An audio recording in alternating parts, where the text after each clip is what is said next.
Ladies and gentlemen, welcome back to Sam Fonseca Fitness YouTube page. My name is Sam Fonseca, of course, and here is today's video, top 5 do's and don'ts for weight loss.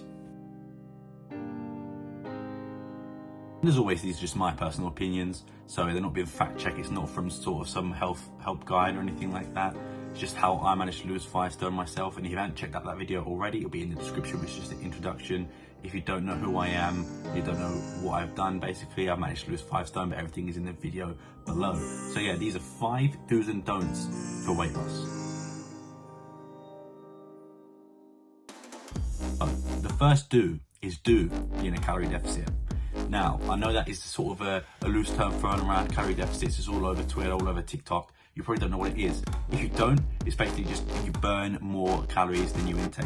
And there are things like MyFitnessPal, which I've been using to help find out like how many calories I should be having each day, how many calories I should be having weekly, and basically keeping up to date and making sure that I'm in a calorie deficit. There's loads of foods and stuff which we'll get into in a minute.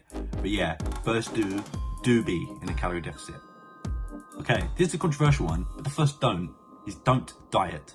Now, here's what I mean by that. Obviously, be in a calorie deficit, and if that's your version of a diet, then fine. But the word diet is so constrictive, and I feel like it never works when people say diet.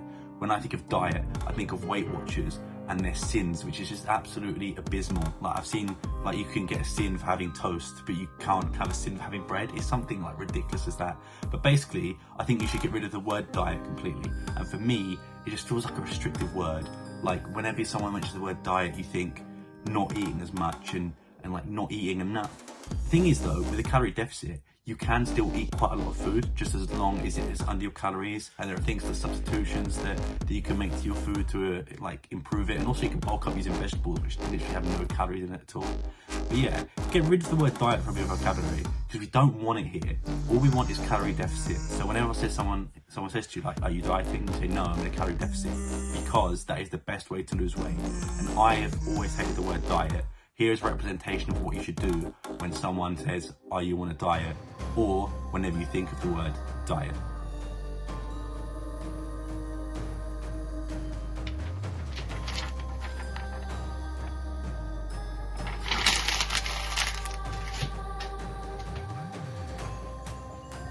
The second do of today's video is do use cooking sprays. So, you might not know what this is, but this is basically like oil in a bottle, but it's much better for you than oil. So what it is, you just spray it in the pan you're cooking or whatever, even if you're putting stuff in the oven. You just spray it, and it's basically much better for you than oil in terms of calorie wise. And I guarantee if you start using this, you can guarantee that the pounds will start to fall off. I'm not sponsored by this brand, by the way, just putting that out there as much as I would like to be. But you can get like versions of this from like Tesco's, Aldi. I think they're £2. They're really cheap as well. But literally, these are life changing. Please invest in these if you can. If you're like me and like you want to lose the weight, this is one of the best things that help me. You can literally fill up a whole like pan, you fill like 30, 40 calories. But yeah, stuff like this, cooking spray, is the way to go. The second do is sort of parallel from that one. Do not use oil. And what I mean by that is don't use oil when you cook. So olive oil, vegetable oil, whatever oil, do not use it. Obviously there are times where you probably will have to use it if you're cooking some sort of things, but if you can, avoid using oil. Let me just read you a stat quickly. So from 1 tablespoon of olive oil, and that's if you use 1 tablespoon, that's 119 calories. Let's say you use a bit more, let's say you use two of those. So that's what? 240 calories almost. And imagine you're having what, 3 meals a day with oil. Okay, let's pick it up at breakfast. You have 2 meals a day with oil. That's already what, 480 calories? That's a whole meal just in oil. And that adds up and it really restricts you. So if you can, switch to stuff like this, the cooking spray instead of olive oil, vegetable oil, because you will actually end up losing more weight and getting calories, but still being full. It literally cooks the food the same. I'm just saying, yeah, invest in these, but do not, under any circumstances, use oils. Okay, so the third do is actually quite controversial, and I know a lot of people have said against this, but this is what helped me, and that is do weigh yourself every day. And I understand why people are against it, but the don't will sort of parallel, all of the do's and don'ts will parallel. But for me, when I woke up in the morning, literally first thing, I go to the toilet, I come back and I weigh myself. And then it lets me know how much I've eaten, how much I've lost, and it just basically gets you ready for the day. So for me, waking up and sort of weighing myself each morning made me realize how close I was to my goal of losing weight. The best feeling when you wake up and you lose a few pounds and you're like, that's amazing, because that's what we've done, that's what you've done. And like I said in the last video, every pound lost is a trophy, and it should be. Don't be fooled by guys like me by saying they've lost 5 stone. It took me ages to lose that, and I know it does take a while to lose weight, and I've been in that stage where it just feels like nothing's working, but I promise you, if you stick to it, you'll be better off. And for me, weighing myself every day was one of the best things that I did, because it kept me motivated. If that's the first thing you do, get in a routine. Okay, wake up, toilet, weigh myself, and then I know what I need to do. I know if I need to eat a bit less or eat a bit more even. Sometimes I wake up and maybe I haven't had a lot of the last day, and then it makes me realise that I could have actually eaten a few more. But basically, just weigh yourself every day, but the do and the don'ts will parallel. So keep this don't in mind when you weigh yourself. And here's the parallel for that do. Don't let those scales control your day. Now, I've been guilty of this entirely. You wake up one morning, you expect that you lost another pound or whatever, and the scale either goes up or it stays the same. And me personally, it does feel annoying, and you do feel sort of let down by yourself. Maybe you've tracked calories wrong or something. Sometimes not even that. The reason why scales can sometimes go up when you weigh yourself could be that you had a lack of sleep, you had a bad sleep. Maybe you had a bad meal. That's fine. You're gonna fall off the wagon, the wagon, as I say. You're gonna have a few bad meals, and that's completely fine, as long as you get back on it. That's all you've got to remember. If you do ever fall off the wagon, so to speak, or you have a bad meal, just get back on it. And I promise you, you'll feel better. That's the way to go. But also, there are so many things that can contribute. Like I said, lack of sleep. Maybe you had more carbs, which equals more water weight. Maybe you didn't get to exercise, I don't know, because you had a really busy day at work, and that was it. Just don't let them scales control you, because that's how bad habits start, and that's how an unhealthy relationship with food forms. All you've got to remember is that if it is a bit up in the scale, tomorrow it might not be. Tomorrow it might be even down. It might level itself out. You've just got to be in control. Don't let the scales control you. Be in control of the scales. Remember that. Okay, the fourth do is drink lots of water. Now, I invested in a bottle like this that I can refill every day. Some people get the big bottles, which I think is just absolutely ridiculous. You don't want to be carrying around like a whole massive brick weight of water. Just get like a bottle like these. They're like £5, £10. You can reuse them, even buy 2 if you wanted to. But for me, getting water every day in your body is literally the best thing, because one, you feel better, especially for me. Now, this is not a requirement at all, but I cut out a lot of the fizzy drinks I used to drink, because I used to drink them like they were water. I used to down Pepsi Maxes like that. And I just switched to water, and I limit myself to 2 Pepsis a day. And obviously, you don't have to do that. That's not a weight loss requirement. That's just a me thing. That I just wanted to cut that out for me, because I feel like I was drinking too much of them and it was being way too much money. But for me, drinking water as well, when you're a bit hungry, just drink a bit of water. I'm not saying it's gonna make you not feel hungry, but it does get you going, keep you going throughout the day. And you do generally feel a lot better. Your skin feels better if you drink more water. You can get water filters as well, which if you're not a fan of just tap water, you can get some of those. Generally, as a lifesaver. But yeah, I would say drink lots of water. Make sure you're hydrated, because that isn't one other thing. If you're sort of being in a calorie deficit and you're not hydrating yourself, you're going to feel more hungry and you're going to feel more tired and things as well. But yeah, just make sure you're drinking lots of water. I would say aim for maybe 3 of these bottles a day. Even more than that if you can. If you're going to the gym, obviously you're going to be drinking more water because you're going to be doing more exercise. But yeah, make sure you drink water. That is a definite do. The fourth don't is don't drink too much liquid calories. Now, what I mean by this is things like Starbucks and Costas and all these coffees, they add up, especially if the more sweet and stuff you have them. Those could add up like 400, 500 calories, which is a whole meal, really. So just be careful what you're putting in your body, really, in terms of drink, because you don't really think about it that a coffee could be like 300, 200 calories, because you literally get it to wake you up and that's it. But even things making tactical switches like Pepsi Max for Pepsi or Diet Coke for Coke, literally Diet Pepsi and Diet Coke literally have like less than 1 calorie, and you can drink, they don't really taste that different, come on now. You could drink as much as you like, I suppose, as long as you're keeping hydrated with water, as I said before. But like drinking these Pepsi Max, having them little substitutes are literally some of the best things that you can do, because you actually don't realise, let's say you're drinking a full can of Coke and you have like 4 of them.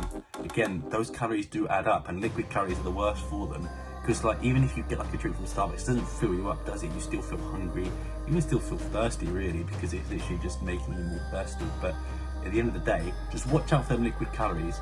I've done something that, like the switch for Pepsi Max, and it literally helps you so much. I also drink low sugar Monsters instead before I go to the gym as like a pre-workout, because they're literally about 14-15 calories, which is barely nothing at all. So yeah, what I'd recommend is just making those substitutions. Pepsi Max for Pepsi, Diet Coke for Coke, and obviously there's other brands that you can do as well, but just make sure you're not drinking too much liquid calories, because they do sneak up on you. Final do is an obvious one, and that is exercise. And what I mean by that is not just doing cardio. If you go to the gym and you don't lift weights because you don't want to get muscular, I mean, I understand thinking behind it, but generally that will help with your weight loss as well, because you'll end up making your body sort of work itself. And doing cardio is just tired on the legs. If you do that every single day, your legs are going to hurt, your knees are going to hurt, joints, whatever, especially during the cold winter. If there's anything like me, my joints are so, like, they ache so much during cardio. But yeah, just make sure you're not just doing purely cardio. Make sure you're doing some sort of arms, legs, chest, anything like that to try and get your body up to scratch. If you don't want to be too bulky, that's fine. You can just literally limit how much you weigh. And if you're new, literally start off on the low weights. No one is going to judge you in the gym if you do that. Just pick up the low weights, start with what you're comfortable in. Just make sure you are comfortable. But as I said, make sure you get a form of exercise. Now, I'm going to split this up and say, because I know some people, I'm just going to give a shout out to a YouTuber I watch, who's Danny Aarons. He's a FIFA YouTuber. What he did, he didn't want to go to the gym. I'll link his Twitter and stuff and the post that I saw of him, by the way. He didn't want to go to the gym because he just didn't feel comfortable. So what he did was walk 10,000 steps each day, if not more. And if you are one of those people that are sort of scared, or I don't even know if scared is the right word, but just doesn't feel comfortable in the gym, doing 10,000 steps a day is literally a lifesaver. It will make you lose weight. And as well, you can go on walks with friends. If you have animals, pets, just go and put your headphones in and walk to your heart's content. These are so many things that you can do that isn't just like lifting weights going to the gym. Because when I first went to the gym, when I was 21 stone, it was like you thought people were looking at you, or people were judging you. And I can say that they don't. Of course, you're going to get to the some people that do. And you know, just I don't know what the advice is. I've still not really got over that. I can understand that people are afraid and uncomfortable going to a gym. So what I would suggest, instead of going to the gym, do your 10,000 steps, but also try to get some other forms of exercise as well as you can. Thing that worked for me, play football with my mates. Literally, we book out a football pitch for an hour and we play a 7-a-side game. And you feel yourself running, you feel yourself losing weight, getting fitter. And you might also score a couple of worldies like me. No, I'm shit at football, by the way. But yeah, just try and do something that you enjoy as well. Like I said, football. If you're a basketball player, play some basketball. There are so many sports you could do. Like I said, even just going on a walk with your friends and gossiping. Let's be honest, we all gossip with our friends, and like the time flies by. So if you can, go with a mate, go with family, go with a pet, or even just put your headphones in and go for a walk and see how you feel. Those are some of the best times just to clear your head.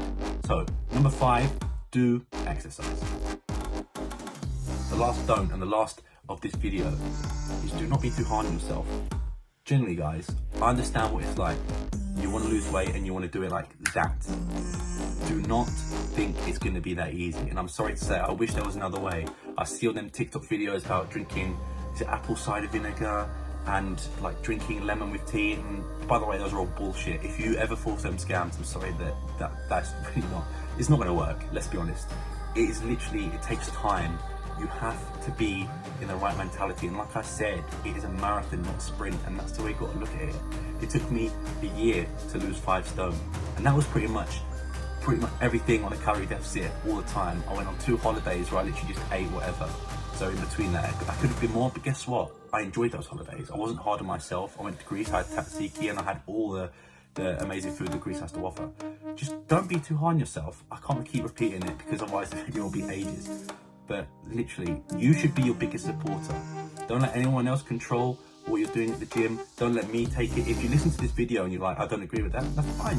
Everyone is on their own journey. I'm just trying to help you out with yours in the same way that people have that with mine. But just remember, do not be hard on yourself. And that's the golden rule. This is a marathon, not a sprint. So please, do not be hard on yourself, guys. And that, guys, is the end of the video. If you did enjoy this type of format, please let me know. If you do have any questions, of course, let me know.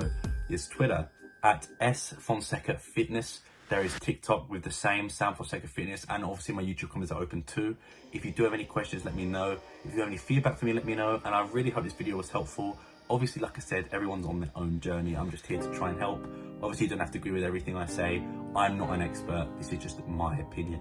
But if you did enjoy, please subscribe. Please follow me on Twitter and TikTok. And remember, guys, don't be too hard on yourself. Peace.